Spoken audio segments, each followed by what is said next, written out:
मिलुची doctor poor मर शरीर hospital मृत्यु सह संग्राम करुची बहु।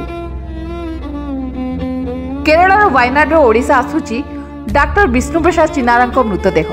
डाक्टर विष्णुप्रसाद चिनार मृतदेह शुक्रवार पूर्वाह्न 11टार केरल भुवनेश्वर अभिमुखे बाहरी। सड़क पथरे आंबुलांस जोगे तांकर जड़े संपर्कीय दादा मृतदेह को नहीं फेरुचंती।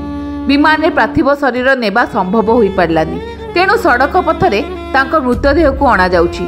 केरल जाइथिबा ओडिया अधिकारी दिलीप राउतराय ए सूचना देइछंती।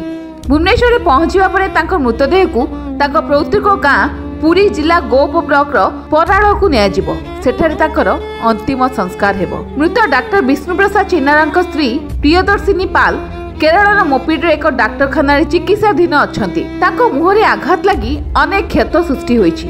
स्वामी को देहांत खबर सुनी से पूरा भांगी पड़िचंती। तांको काली डिस्चार्ज करा जाई पारे। सेहीपरि भूस्खलन में आहत होइतिबा अन्य जने डाक्टर स्वीकृति महापात्र चिकित्साधीन अछंती। तांको वेंटिलेटर रे रखा जाईछि। तांको फुसफुस रे माटी जमा हो जाइथिला।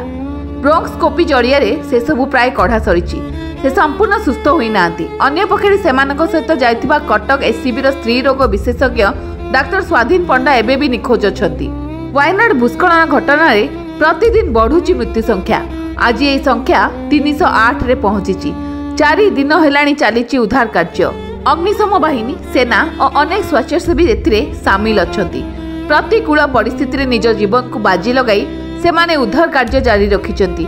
माटी अतड़ा तले पोती होइतिबा लोकों को उद्धार पाई करूचंती अहरह प्रयास। माटी तले थिबा जीवन संधान पाई संधानी कुकुर सहायता निया जाइछि।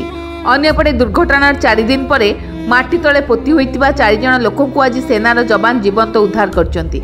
सेमानक भितरे 2 जण महिला अछंती। ब्यूरो रिपोर्ट सर्वसाधारण न्यूज।